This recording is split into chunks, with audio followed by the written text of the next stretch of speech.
Okay, tonight we are in HALEN, in the living room of Roetstein.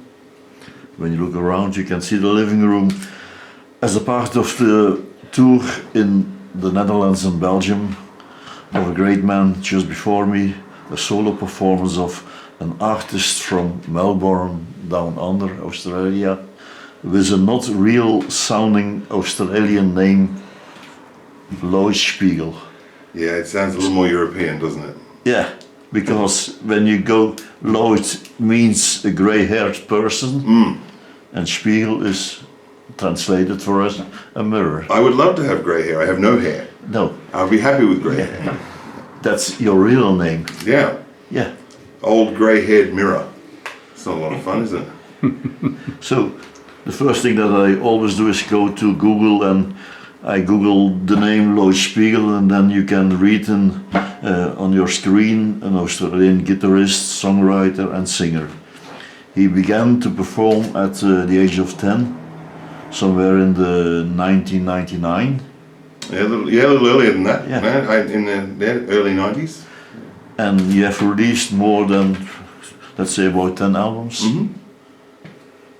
Are there things that I must add, or that you want to add yourself when somebody asks you, please introduce me? No, that's perfect. Yeah, that's perfect. Yeah. Okay. Other than maybe the Australian Blues Awards, 14 Australian Blues Awards and 25 Victorian Blues Awards. Yeah. When you mention an award, is an award important for you? I think it's important for the genre of blues music. I think it's important in Australia, a country that doesn't have a history as a bloodline to blues music, to set a standard and to encourage artists to continue chasing that. I grew up watching my heroes win those awards, so being able to win some myself isn't why we make an album, but it's a way to encourage the next generation to continue on and to give some validity to the Australian blues music scene, which is quite often overlooked as a small genre that isn't important. Yep. So when these organisations put these awards on, I think it's important for the survival of the art. It's more than personal recognition. Oh, absolutely. Yeah, It's always look. It's nice to hear, thumbs up. You're doing a good job. But I think for me, it's always been a matter of, trying to be a leader in the blues community and show the young artists, this is what you have to do. This is the way. Follow me.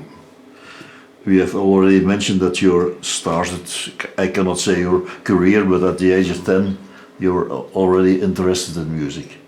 Yeah, I was going to blues gigs a little younger than that. Yeah. And when I was about 11, I started, 10 or 11, I started doing, the blues jams and talent shows and things like that. And then at 12, I think was the first time I got paid money to play a gig. Why did you want to become a musician? Do you think that you were destined to become one, or because of your environment, because of the influences? It was nurtured in my house that music was important. Playing an instrument was an opportunity that every child should have, but they don't have. So I should grab it with both hands and take advantage of that situation. And I think having a family that was involved in the blues music scene, my father and mother were heavily involved with the Melbourne Blues Appreciation Society. So I grew up around blues music, and I think if any child grows up around blues music, they will love it because it's a very simple and natural form of music to hold on to and to take in. So whether I was meant to do this, I don't know. I met a lot of musicians as a young child, and their job just seemed like a really good job. But the influence of your parents, and when I named the name of Sonny Terry, it's a true story. So Sonny Terry, you're talking Brownie McGee. Yeah, I was invited. They come at your home, and I was in. So Sonny Terry and Brownie McGee spent quite a lot of time in Australia. They were a big deal in Australia, a big deal in the world, but they did come to Australia probably more, I think, than most American blues artists. And and he befriended, Brownie McGee had befriended Dutch Tilders, who was the king of Australian blues and a good friend to me and a mentor to me. And you know, I guess those records, those Brownie McGee and St. Terry records, which I still have and still play all the time, just seemed like the most perfect example of music to me. I just, you know, the Midnight Special album, the double record that they made, I probably listen to that once a week still at 44 and have been since I was 8.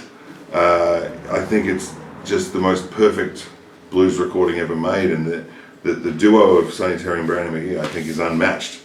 I guess that was the record that really piqued my interest in blues music. Although I don't play with harmonica players very often, I don't find many harmonica players can play like Sonny Terry, you know. But you know, so I guess they were like the Beatles to me. Yeah. They were, you know, most kids heard the Beatles and it turned them on to something in music, and certainly Sonny Terry and Brownie McGee did that, as well as Australian blues artists. And people ask me about Brownie McGee quite a lot. But my real heroes, I guess, were Australian blues musicians. Local guys in Melbourne who would take me aside for a lesson or invite me to get up and play. And all these years later, if I get on stage with those guys, I still feel like a 10-year-old child, just as excited. Do you define yourself as a blues musician, or do you think that you're a wider kind of musician?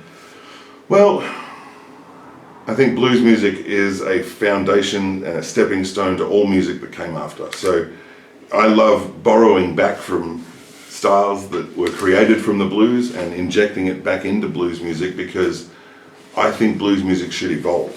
And this is something that I guess is a little controversial to some people in the blues community, but I've never understood why blues music had to be put in a certain box. You know, country music and folk music and rock music, jazz music, all these other styles, they grow and they change over the years and evolve to match the times.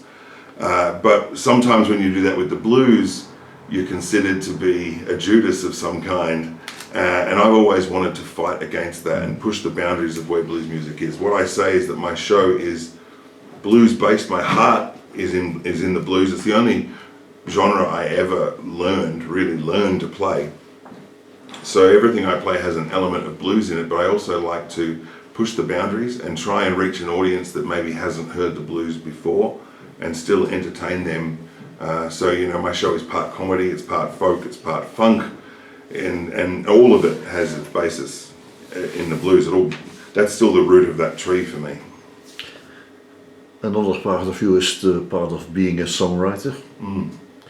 Is writing a song a process for you, or something that you do on your own way, or? Well, I never see a musician going around with a notebook and writing things that he got in it. They all go in the phone these days. Oh yes, you know. But I guess writing songs for me is a lot like paying taxes. It's a necessity of life. It's a thing that I have to do to have the career that I want to have. I've never been a natural songwriter. I enjoy writing songs much more than I enjoy paying taxes, but I have to force myself to do it. It's not something I can naturally do. I wish I could. I know a lot of songwriters who can just sit and write a song. I need to give myself a deadline and say, right, in 8 weeks we go to the studio to record an album. That doesn't work. And I have to have a deadline. If I don't have the deadline, I won't write. And it's the opposite. Trying to find some time to do it, and a deadline means that it'll force me to write. And sometimes I'm happy with those songs, sometimes I'm not. I usually write 20 songs for an album, and 12 of them end up being acceptable to me. And I guess, like most songwriters, I'm a bit hard on myself, and I want every line to be great. And that's something I'm trying to change, because I think telling a story, sometimes some parts of the story are great, other parts are just getting you to the next stage, and that songwriting can certainly be like that. So when you have a song in your head or written down, you ask somebody to say something about the song before you go to the studio? No, or No, it's your thing, and yeah, I'm very protective yeah, of the songs, and so I usually don't show anybody until they're finished, and even then I'm not very happy about doing that. It's because they're very personal, and maybe they're terrible. You know, this is always a worry. Maybe it's a terrible song. I don't always know. I like it because it's mine. It's like not knowing that you have a badly behaved child because you love the child. But I think for me, trying to get over that and that idea comes on stage. I can finally perform the song and feel like I've released it to the world. I've given it. Now, if it's terrible, it doesn't matter because it's out there now. the first time it was in 1999, your first album, the Untitled album, and we are now in 2024. But last year it was your, I think your 8th studio album. It got the name Bakehouse Dozen. Yes. Between the first one and not your last one, but your most recent one, do you think that you have changed or evolved in the years, or I certainly hope so. why that? Because you want Well, to be better, or to get other songs, or to get I suppose the life experience of a 19-year-old versus a 44-year-old, you want to see that you've grown as a person and that you've learned a lot, and that but also that you've learned to communicate your feelings and who you are to people in a different way. I guess that very first solo album, if I think back, and I haven't even seen one for 15 years, but I guess looking back at that and listening to those tracks, I would think that child was maybe not real, maybe trying to be something else, you know, trying to make a sound of a man that had not yet lived, and now hopefully my songs come across as someone who's genuinely had those experiences. that means that you don't sing the songs from your first albums, no? Not often. No. I don't even know that I'd remember them. No, you don't remember. That's good. Your last album, it got the name Bakehouse Dozen. What must tell the title? What was behind the title? So what we did was we loaded, because the album is a kind of compilation. yeah, it's kind of like a live record in a way. Every 3 albums, I do 3 albums, and then I make a live record, and I've always done that through my career. The reason is there's a couple of reasons. One is because it's a marker in my career. That's the end of that live album, is the end of those songs, the end of that era. 3 albums, yeah. And then another reason is because, you know, you record and then you go on tour, and when you tour, the songs, they change and they take on new forms, and so you like to have both versions, the original studio version and then a version of what the song became over those next couple of tours. It was time to make another live record. I didn't want to do it the same way. I didn't want to play a show where there's a big audience and things like that. I wanted it to be a little different, and so we decided to go to a venue called Bakehouse Studios, which is a very famous Australian studio in Melbourne.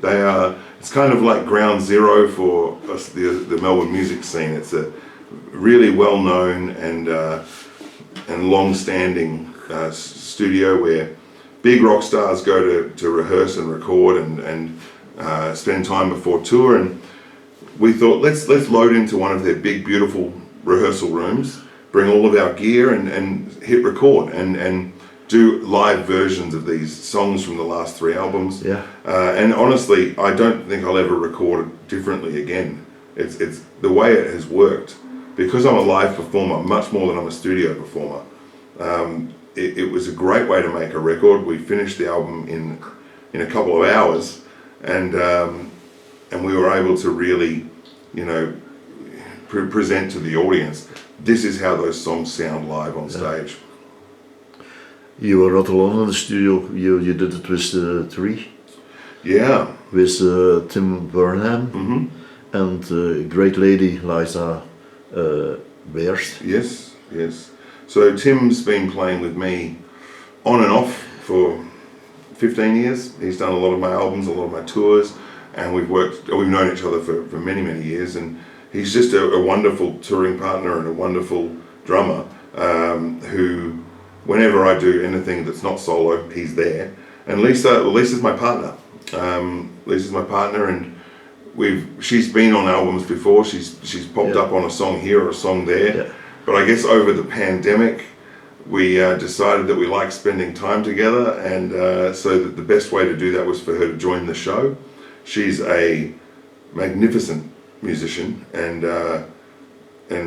very skilled and comes from a different musical journey to me, and that is what made this album work. It was the fact that she heard things in these songs that I couldn't hear. I didn't know, because the way I am as an artist, I just didn't hear those lines, and she was able to take the trombone. Yeah, for me, the songs without Lisa, they are totally different. Yeah, that's right. Yeah, it's a different story. When you can't hear the trombone or her singing in the background, songs are totally different. Yeah, it's she's really found lines and completed some of these songs. Some of the songs on this album we never performed live.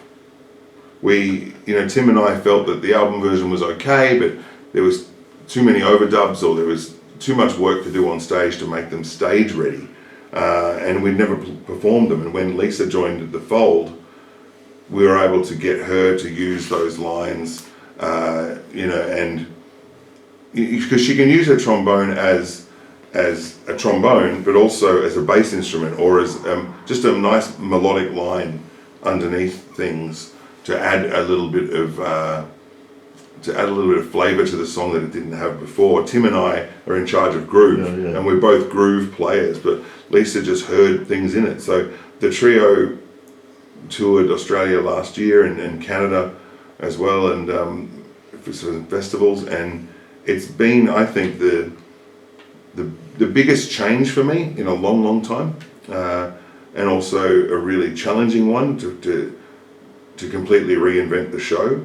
But it's been worth it, because I think it is the best show I've ever put forward, and the three of us are really finding a partnership there between the three of us that I think will be around for some time. So we hope, a lot of people hope that you will come. I would love that. Them, with Liza to Look, Lisa came last year. We did 3 shows with me. She came on holiday while I was on tour and played a few shows with me. But the idea would be to eventually, everywhere I go, to bring the trio, which would be a lot of fun. This album was the kind of update of old songs, but you're working on new ideas, a new album, or. I'm always trying to write an album. I'll once I get home, I'm heading home next week, and I've got a month to sit and write, and that's what I'm going to be using it for. I want to write more with Lisa and Tim. This album, we took these songs and made them work for the trio. But the next album is going to be a lot more fun, because I can write the songs for the trio, and really knowing what I have at my disposal, being able to say, well, now I can write those parts in and give Tim and Lisa a lot more work to do on the record. Okay, I understand. I have to do some general questions because of time of the video. You're performing in, of course, in Down Under in Australia, but also I think in America and now in Europe. Do you feel differences when you are performing in different countries and with other kind of public? Yeah, every country has its own customs and its own way of respecting an artist. Yeah. Canada and Australia. That's the right way you say it, respecting the. Yeah, like the first time I played in the Netherlands, I thought they didn't like me. Because the noise. Because there was total silence. Oh. And usually when you play a nice lick in Canada or Australia, the audience is silent, but you play a nice lick and you'll hear woo from the crowd. And people weren't doing that at that first few shows, and I got really worried that they weren't enjoying it, but that's just the way that it was respected and the way it was seen. Canada and Australia, where I spend most of my time between those two countries, they're very much the same. Similar people, similar history, similar culture, and the similar sense of humor. And that's really because so much of my show is stories and comedy as well. Sometimes when I'm in Europe, if I've got an audience that understands me, I need to change the way, even if an audience understands everything I'm saying, the sense of humor might be different. So they don't always get the joke or don't always feel connected to the story because I'm coming from an island 17,000 kilometers away talking about driving 10 hours to a show. Well, that doesn't happen here so much, and that is one of the best things about touring Europe is every show is 2 hours away, which is amazing to an Australian who tours Canada. Those two countries are a bit difficult, but then Japan, where they don't have, their sense of humor is completely different. The language barrier is a problem, and so now you're relying on more visual things and more music. So there's a challenge that is presented each time. I love the challenge. I really like working with the psychology of an audience and trying to find the best way to really connect, because I think that the most important thing, part of my job, the most important part of my job is connecting with people. I love making people smile. I love people tap their feet, and I love making them leave feeling better than they did when they came in. Okay. What's a typical day for you if you're not performing or recording of not being a musician? Do you also have time for something to do? Well, what you also like to do? Yeah, I do. I'm very lucky. I mean, Lisa and I have 5 kids between the two of us, so they do keep us very busy when I'm not on tour, and even when I am on tour. There's a guitar company in Australia called Clark Guitars that I'm heavily involved with. I'm a shareholder of the company, and they make large numbers of guitars in Australia. Not like the big American companies, but kind of 5,000 guitars each year. It's a major guitar company in Australia that I've been involved in the design of the guitars and the voicing of the pickups and everything to do with the company. I've been their demonstration guy for 25 years, and pretty much everything that happens there I'm involved in now, and so that really is my passion project, and it's where I put a lot of my energy. So when I'm home, I spend a lot of time at the guitar factory looking at things, testing guitars, trying new things, and trying to invent other things, and it's a great joy. Life is short, and Freddie, we know that. But do you have still open items on what they call the bucket list, on the list of things that you sure want to do? Yeah, I look. There's many actually. I would like very much to do a big band soul show. I just don't know how I would pay everybody. I would love to do more work in charity. And I'm not just saying that, I really mean that. I'm involved in a choir in Australia for people with disabilities, helping them to make music. And that, for me, if I could spend more time spreading that across the world, I would retire tomorrow a very happy man. Okay, I have a last question, Mr. Do you think that you became a different or a better person by being a musician? Did that change your life or your way of living? Well, I don't remember not being a musician, but I know that I'm very lucky. I know that I'm extremely lucky to travel around the world and meet people and connect with people in a way that is really special. I had a woman at a show in Canada recently who her husband had just passed away, and he had these tickets to the show, and she came anyway, and she hadn't been out for 3 months, she hadn't smiled for 3 months, and she waited around after the show just to give me a big hug, and she was crying and just said, "Thank you, that's the first time I've smiled in 3 months." To do that as a job, I don't know how to explain how much that means to me, that I get to do that for people, and I get to have a different experience every single day. Musicians sometimes do it hard, sometimes it's a difficult industry, but if you remember, the key to it is just connecting with people, whether there's 10 people or 10,000 people, it doesn't really matter. It's just making people feel better than they did when they came. What a great job. I could have traveled around the world making coffee or serving beer, but I get to play the guitar. And quite often I sit back in a situation, I'll be sitting in a beautiful place somewhere on the planet thinking all I did was play the guitar. How did I end up in this situation? And I think that when I leave this planet, I get to go knowing I've seen a lot of it and I've mostly not done any harm. Mm-hmm. Okay, Mr. Lloyd Spiegel, that were the Roots Time questions. Thank you for the Roots Time, just think about it. And thank you for being here tonight and for performing for us tonight. Thank you. You. Just one request, yes. Please play tonight one song for me. Mm-hmm. Run. Okay, no problem. That's one of the songs, I don't know why, but it's one of my favorites. I would be honoured. Thanks a lot and thank you again. Thank you.